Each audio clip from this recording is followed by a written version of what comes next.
उत्तराखंड की demography change हो रही है और ये एक फैक्ट है। ये एक बहुत ही बर्निंग इशू भी है सर। और देवभूमि उत्तराखंड की डेमोग्राफी को बदलने नहीं देंगे। हमने समान नागरिक संहिता लागू कर दिया है, धर्मांतरण का कानून लागू कर दिया, दंगा रोधी कानून कर दिया, लव जिहाद, लैंड जिहाद और थूक जिहाद के खिलाफ हम कार्रवाई कर रहे हैं। आधुनिक प्रधानमंत्री वो आधुनिक भारत के विश्वकर्मा है। व्यक्तियों को भी कैसे आगे बढ़ाया जाता है, उनके व्यक्तित्व को कैसे निखारा जाता है, मैंने ऐसा व्यक्तित्व पहले कभी नहीं देखा। तो हमारे युवाओं के स्किल डेवलपमेंट के लिए क्या हो रहा है सर, और बिजनेस, नौकरियां, उस विषय पर अगर आप कुछ बता पाएं। अरे देखिए, बड़ी संख्या में आज होम स्टे बन रहे हैं और होम स्टे हमारे राज्य के लिए बहुत बड़ा एक आने वाले समय में समृद्धि का कारण बने। थर थर कांपते अधर्मी सुन जिनकी सींग सी दहाड़, यूसीसी दंगारोधी कानून से अधर्मियों पर जो करते वार, धर्मांतरण, लैंड जिहाद, अवैध मदरसों पर जिनका तगड़ा प्रहार, आमा बूबू नानतिन सबका है जिनको ख्याल, ऐसे धर्म रक्षक, पथ प्रदर्शक, मुख्य सेवक हमारे हैं पुष्कर सिंह धामी नाम। मेरे साथ पुष्कर सिंह धामी जी हैं, उत्तराखंड के मुख्यमंत्री, और जिनको मैंने कहा धर्म रक्षक और पथ प्रदर्शक, ऐसा क्यों कहा वो इस पॉडकास्ट और वीडियो के माध्यम से मेरी पूरी ऑडियंस समझ जाएगी। सर, आपका बहुत बहुत स्वागत है। और आज मैं इसको ऐसे देखता हूं कि दो युवाओं की आपस में चर्चा हो रही है और आपसे सीखने को मुझे बहुत कुछ मिलेगा, इसलिए आज का ये डिस्कशन है। बहुत बढ़िया, कुछ हम लोग परस्पर सीखते रहेंगे, परस्पर एक दूसरे से सीखेंगे। जी जी सर, अब अच्छा लगा, ये अच्छा लगा, आपकी इसी शालीनता के सब कायल हैं सर। जी जी। तो सर, पहला सवाल, समय की क्योंकि थोड़ी सी कमी है तो मैं चाहूंगा कि मैं सीधे मुद्दों पर आता हूं। सबसे पहला सवाल ये सर, मुझे अभी हाल ही में प्रधानमंत्री मोदी जी से मिलने का सौभाग्य मिला और उन्होंने कुछ गुरु मंत्र उस पूरे प्रोग्राम में लिए, कुछ गुरु मंत्र दिए उस प्रोग्राम में, और एक बात उन्होंने कही कि delay is the enemy of development. जब भी किसी चीज़ में देर होती है ना तो डेवलपमेंट रह जाता है, और ऐसे कई सारी बातें उन्होंने करी।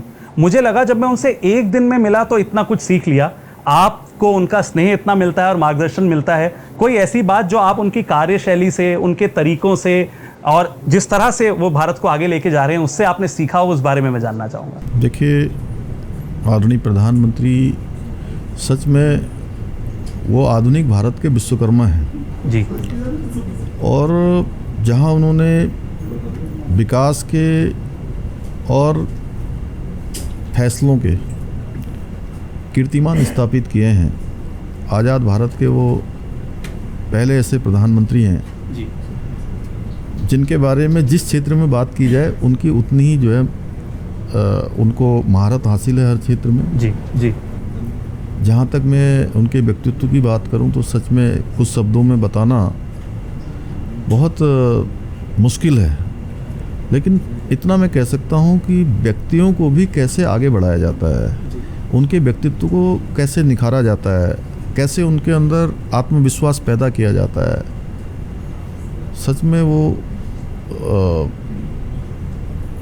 मैंने ऐसा व्यक्तित्व पहले कभी नहीं देखा। और एक साथ किस तरह से दिमाग को शांत रखा जाता है, और जो व्यक्ति उनके पास जाएगा वो उससे उसी के संबंध में बात करेंगे। कोई बात भी अगर उस समय में कोई भी बात चल रही हो जी, कोई भी घटना हो रही हो जी, वो उस समय तक उस घटना को देखेंगे, लेकिन जैसे ही उनके सामने अगला चैप्टर आएगा तो वो नए चैप्टर पर बिल्कुल कंसंट्रेट हो जाते हैं। और मैं आपको एक बार नहीं अनेकों बार मैं बता सकता हूँ, आज मैं और मेरे जैसे हजारों हजार लोग राजनीतिक क्षेत्र में, सामाजिक क्षेत्र में काम कर रहे हैं, तो बहुत बड़ी प्रेरणा उनके लिए नरेंद्र मोदी जी हैं जी। और मैंने एक बार चूँकि मैं एक बार उनके अचानक मैंने वहाँ टाइम लिया और मैं वहाँ गया था, मुझे याद है 13 दिसंबर 2022 को। उस दिन संसद में आतंकी हमले का दिन भी वो होता है, उसकी वर्षगांठ उस दिन होती है। और उसी दिन रात को 12 की रात को चीन की सेना ने तवांग पर हमारे सैनिकों के साथ मुठभेड़ हो गई थी। बिल्कुल। और मैं उनसे मिलने पहुंचा तो मैंने देखा कि वो बैठे हैं और उन्होंने मुझसे बात की। उसके बाद बात करते करते टेलीविज़न पर संसद की कार्रवाई चलने लगी जी। तो उन्होंने टीवी ऑन कर दिया, उस पर क्या वक्तव्य संसद में हो रहा है। लगभग 8 से 10 मिनट तक मैंने उनके साथ बैठा तो वो देखते रहे कि संसद में क्या बात हो रही है। तो इतनी देर में मेरे मन में ये विचार आया कि मैं लगता है कि आज कहीं गलत दिन तो नहीं उनके पास पहुंच गया, आज ये ऐसी उथल पुथल हो रही है।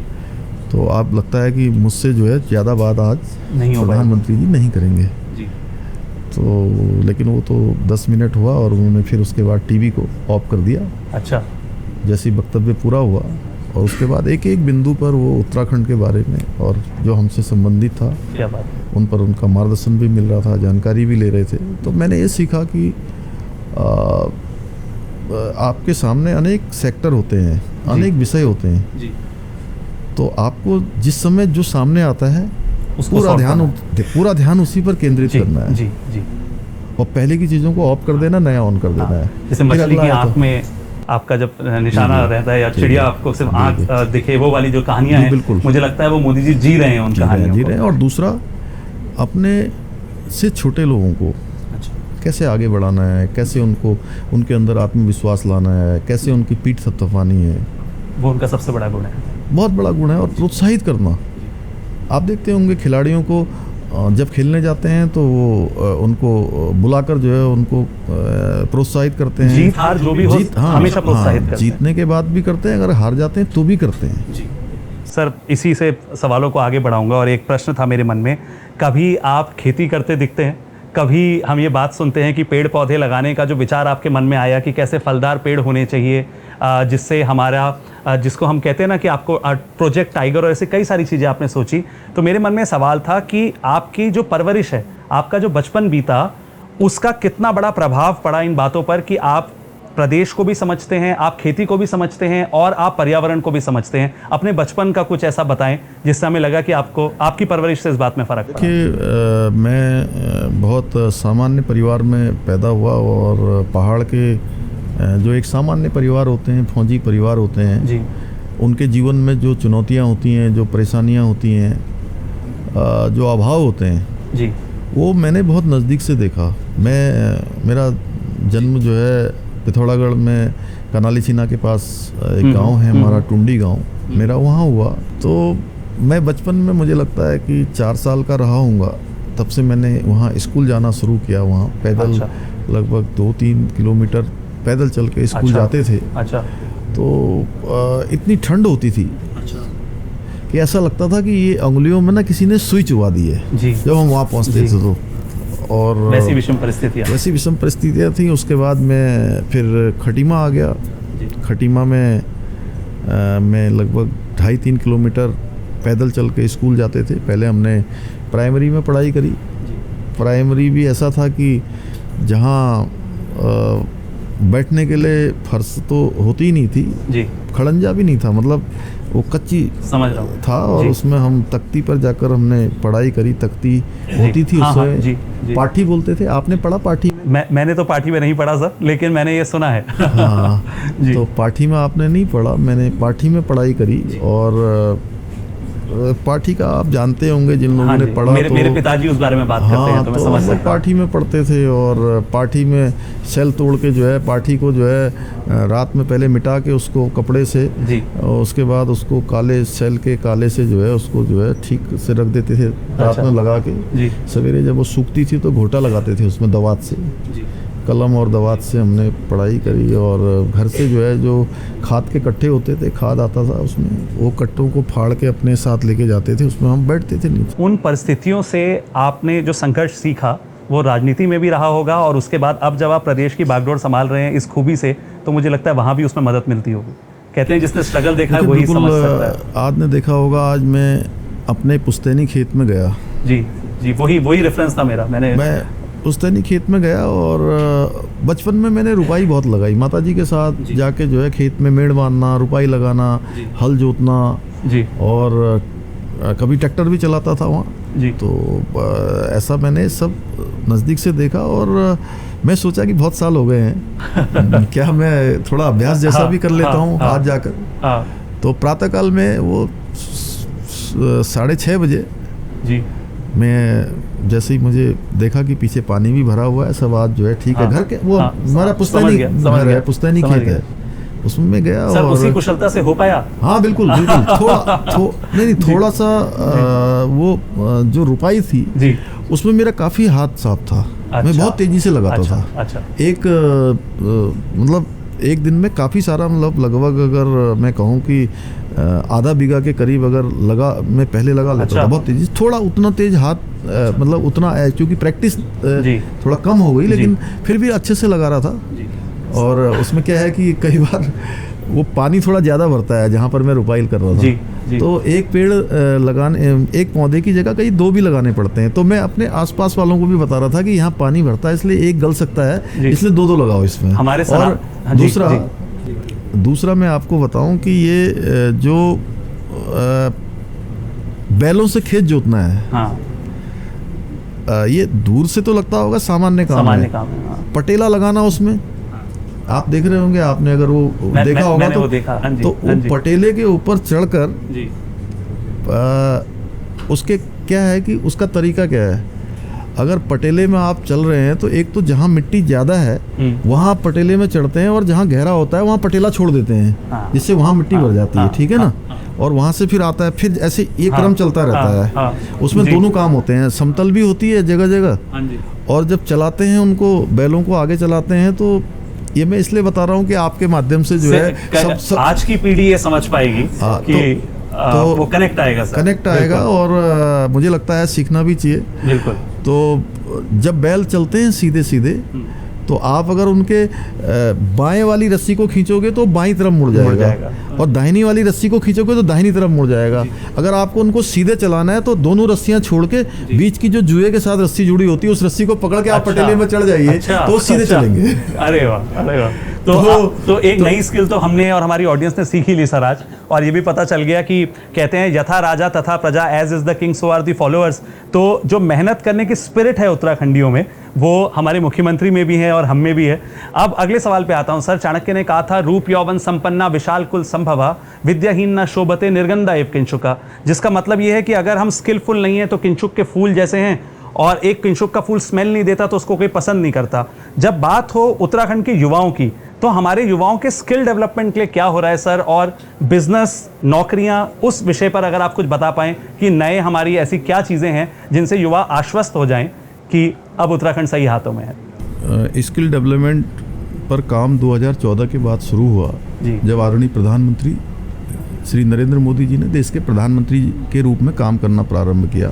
पहली बार भारत की सरकार में स्किल डेवलपमेंट का डिपार्टमेंट खोला गया, एक बड़ी धनराशि उसके लिए रखी गई, और राज्य में तो हम बहुत सारी योजनाओं पर काम कर रहे हैं जहां हमारा स्किल डेवलपमेंट डिपार्टमेंट यहाँ भी काम कर रहा है। लेकिन इसके अतिरिक्त हम अपने नौजवान युवाओं को, मेरा हमेशा से एक बात कहनी होती है उनसे, मैं हमेशा नौजवानों से कहता हूँ कि आप सब लोग अब रोजगार मांगने वाले नहीं, आप रोजगार देने वाले बनिए। क्या बात, बिल्कुल। और स्वरोजगार है, आज अनेक योजनाएं हैं। आपने होम स्टे पर काफी जोर दिया। होम स्टे हमारे देखिए बड़ी संख्या में आज होम स्टे बन रहे हैं। होम स्टे वाले जो पूरे प्रदेश भर के कुछ लोग थे, कुछ मतलब उनके सभी प्रतिनिधियों को मैंने देहरादून अपने आवास पर वहाँ आमंत्रित किया था। वो सब लोग आए थे, उनके विचार भी लिए। और होम स्टे हमारे राज्य के लिए बहुत बड़ा एक आने वाले समय में समृद्धि का कारण बनेगा। जिस प्रकार से आज होम स्टे बन रहे हैं, होम स्टे सच में एक बहुत शानदार पहल है हमारे देश के लिए भी और हमारे प्रदेश के लिए विशेषकर, कि माने अपने घर के साथ साथ एक घर आपका उत्तराखंड में भी जी। तो सर एक बड़ी इंटरेस्टिंग बात है, कहा जाता है, ये ऋग्वेद में मैंने पढ़ा था, और उसमें कंसेप्ट आता है कि अगर आपके दाएं हाथ में कर्म है तो आपके बाएं हाथ में जीत है। तो बस मुझे ये बता दीजिए कि आपके टाइम टेबल में कितने घंटे ऐसे होते हैं जिसमें एक मुख्यमंत्री को लग के काम करना पड़ता है, और आप तो मुख्य सेवक की फिलॉसफी से आते हैं, तो ऐसा जो दिनचर्या होती है उसमें कितने घंटे ऐसे होते हैं जिसमें आपको लगता है कि वो देने ही पड़ते हैं तब जाके प्रदेश का कुछ हो पाता है? देखिए, इसमें हमारे सबसे बड़े प्रेरणा स्रोत हमारे आदरणीय प्रधानमंत्री जी हैं, नरेंद्र मोदी जी। और सच में मैं कहूँ तो उनको जब हम काम करते हुए देखते हैं तो कभी भी थकान नहीं लगती है। वो तेज है उनके चेहरे में, कभी भी थकान नहीं लगती है। और हमको लगता है कि जब वो इतना काम कर रहे हैं देश के लिए कर रहे हैं। हर समय देखिए विकसित भारत का संकल्प लेकर, आत्मनिर्भर भारत का संकल्प लेकर, जन जन तक योजनाएं पहुंचे उसके लिए काम कर रहे हैं। जन जन का उत्थान हो जी। भारत दुनिया का सिरमौर भारत बने, उसके लिए वो काम कर रहे हैं। तो ऐसे में हम लोग भी मैं भी प्रयास करता हूँ कि जितना भी समय काम में लगाया जाए वो कम है सच में। सर अगले सवाल पे आऊँगा क्योंकि समय का जितना मुझे दिया गया है वो समय अब खत्म होने को है। देवभूमि उत्तराखंड की डेमोग्राफी चेंज हो रही है और ये एक फैक्ट है। इस विषय में हम क्या कर रहे हैं, क्योंकि ये एक बहुत ही बर्निंग इशू भी है सर, और आज से 10-15 साल बाद शायद यही सबसे बड़ा मुख्य इशू हो जाएगा अगर इसको हैंडल नहीं करा गया तो उस बारे में सर सरकार ने क्या क्या किया, और अगर उस बारे में आप बताएं। ये बहुत बड़ा हमारे लिए चुनौतीपूर्ण विषय है जी। इस पर हम लगातार काम कर रहे हैं। लगातार वेरिफिकेशन ड्राइव हमारी चल रही है, सत्यापन की कार्रवाई चल रही है। जी। पिछले समय में जिन लोगों ने गलत तरीके से राशन कार्ड बनाए हैं, जी। बिजली के कनेक्शन दिए हैं, पानी का कनेक्शन दिया है, जी। सरकारी ज़मीनों पर अवैध अतिक्रमण किया है जी। और गलत तरीके से आधार कार्ड बनाए हैं, हाँ, वो एक बड़ा पर हम मुद्दा है। काम कर रहे हैं। ये हमारा संकल्प है। पहले के समय में ज़रूर पूर्व की सरकारों के कारण से डेमोग्राफी में काफ़ी परिवर्तन हुआ है, लेकिन अब हमारा ये संकल्प है कि आगे हम इसको आगे नहीं बढ़ने देंगे। जी। देवभूमि उत्तराखंड की डेमोग्राफी को बदलने नहीं देंगे, यहाँ के मूल स्वरूप को नहीं बदलने देंगे। हमने समान नागरिक संहिता लागू कर दिया है। जी। जी। और वो पूरे देश में मिसाल है। धर्मांतरण का कानून लागू कर दिया, दंगा रोधी कानून कर दिया, लव जिहाद, लैंड जिहाद और थूक जिहाद के खिलाफ हम कार्रवाई कर रहे हैं। बिल्कुल। और सख्ती से कार्रवाई कर रहे हैं। देवभूमि इसीलिए आपको धाकड़ धामी कहा जाता है। देवभूमि उत्तराखंड है और केवल मेरा ही नहीं विषय है, ये पूरे विश्व के अंदर रहने वाले हर सनातनी का विषय है। बिल्कुल। और देवभूमि के प्रति सबकी आस्था है। जी। जी। और सच में आप चाहते होंगे, मैं चाहता हूँ, ये भी एक विषय है, लेकिन हमारे साथ पूरे उत्तराखंड और पूरे देश और दुनिया के लोग भी चाहते हैं। और इस समय ये दुनिया के लिए विषय है सर, डेमोग्राफिक चेंज। बिल्कुल। आखिरी सवाल पर आऊँगा और उसको एक बड़ा डिफरेंट सवाल है सर। मुझे ऐसा लगता है कि जब भी कोई अच्छा चेंज होता है, चाहे यूसीसी लागू हुआ, चाहे जो आपने करा, उसमें मुझे ऐसा लगता है कि सभी नेताओं के साथ और खासकर कर्मठ नेताओं के साथ तारीफ तो मिलती है, लेकिन बहुत ज़्यादा सवाल होते हैं, बहुत ज़्यादा विरोध होता है, और स्थिरता को लेकर भी मुझे लगता है कई लोग उसको पसंद नहीं करते या पचा नहीं पाते।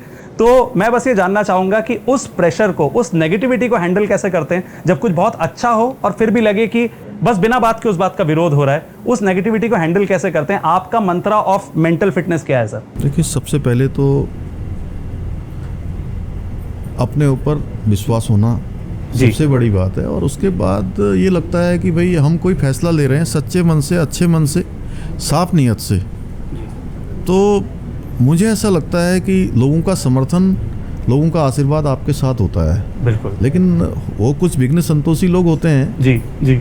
वो हमेशा कुछ न कुछ ऐसा विघ्न बाधाएं जिनकी रही भावना जैसी प्रभु मूरत देखी दिन तैसी देखी वैसी वो होता है। लेकिन उसके साथ साथ हमारे सीनियर लोग, हमारे ऊपर जो हमारा आकलन करते हैं, उसमें हमारी पार्टी के भी हैं, हमारे गृह मंत्री जी, आदरणीय प्रधानमंत्री जी, सभी लोग बहुत तत्वज्ञानी हैं और वो सारे विषय जानते हैं और वो समझते हैं कि इसको हैंडल कैसे करना है, अच्छे से जानते हैं। और इन सब परिस्थितियों को उन्होंने जीवन में कई बार फेस किया होगा। जी।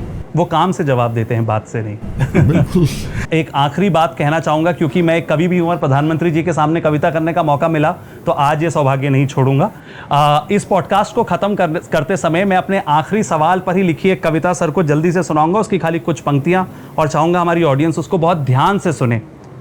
भारत में डर लगता है जिनको, उनको बाहर का रास्ता कोई दिखा दो। आज़ादी नहीं दिखती जिनको, उनको बलूचिस्तान कोई घुमवा दो। विरोध अस्थिरता जिनको प्यारी, उनको गुलामी की कोई याद दिला दो। विदेश से सहायता जो मांगे, उनको ईस्ट इंडिया कंपनी का इतिहास तो बता दो। और अगर बनानी हो अगली पीढ़ी सभ्य, तो हमारी गीता, हमारे शास्त्र स्कूलों में लगा दो। सारे खोट घर में दिख रहे हैं जिनको, उनको बाहर का रास्ता कोई दिखा दो। सर, अंत में यही कहना चाहूँगा, विश्व पटल पर करने नए कारनामे हैं। हमने अब ठान लिया है कि सोने की चिड़िया के पंख लौटाने हैं, और ये होगा आपके और मोदी जी के नेतृत्व में। और जो युवा शक्ति है, जो वायु जिसको विवेकानंद जी कहते थे, वो सब मिलके उसको करेंगे। बहुत बहुत धन्यवाद सर समय देने के लिए, बहुत बहुत धन्यवाद। बहुत शुभकामनाएं sir. Thank you sir, thank you.